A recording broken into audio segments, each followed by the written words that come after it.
Chapter 1. The forgotten treasure. In the heart of a busy city, tucked between modern glass buildings, stood an old antique shop named Timeless Wonders. It was not flashy or grand, and most people walked past without a second glance. But inside, the air was thick with history, filled with the scent of aged wood, old books, and forgotten treasures waiting to be rediscovered. Behind the counter sat Mr. Ellis, the shop's elderly owner, his silver hair neatly combed, his hands folded over a book he had read too many times. Despite his slow movements, his eyes still held the spark of a man who had seen life unfold in countless ways. At the very back of the shop, hanging on a dusty wall, was an old wooden clock. Once a masterpiece, it had a carved mahogany frame, delicate golden hands, and a glass cover that had long since cracked. Its hands were frozen at 3:17. No one paid attention to it. Customers came and went, picking up vintage jewelry, weathered books, and trinkets from different eras, but the broken clock remained untouched. It had been there for years, silently watching time pass without being part of it. Chapter 2.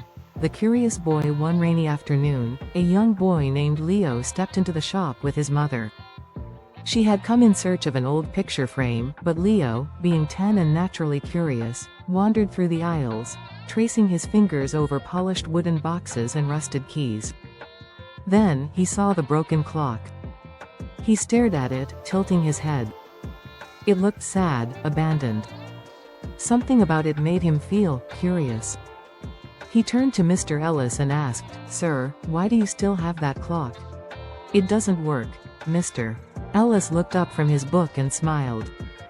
"Ah, but even broken things have lessons to teach," Leo frowned. "But if it doesn't tick, what's the point of keeping it, Mr.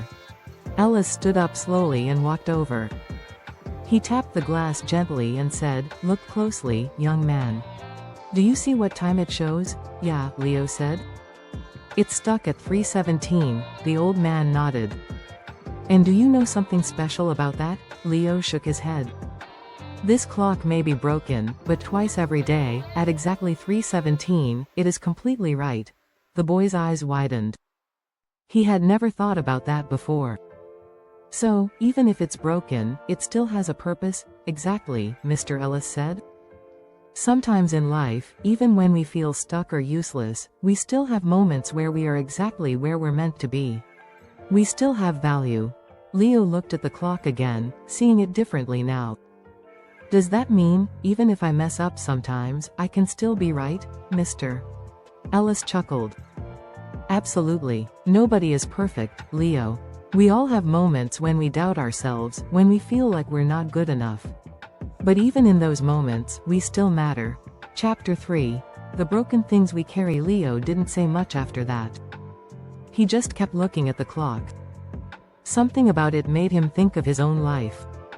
He had recently failed a math test, and his teacher had told him he needed to try harder.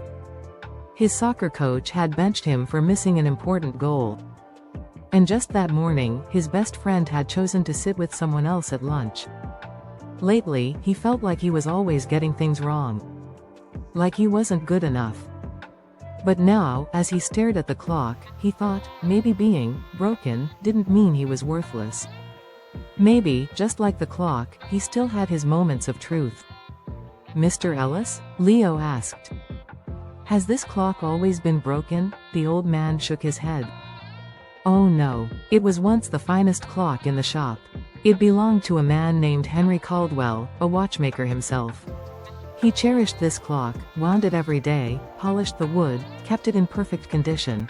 "What happened to him, Mr. Ellis sighed. "Time happened, my boy. Henry grew old. His hands weren't steady anymore. One day, the clock fell from the wall, cracked its glass, and jammed its gears. He tried to fix it, but no matter what he did, it remained stuck. Eventually, he gave it to me and said, 'Perhaps someone else will find meaning in it.' Did you try to fix it, Mr. Ellis smiled softly. "I could have. But I realized, it was already serving a different purpose. Not every broken thing needs to be fixed. Some just need to be understood."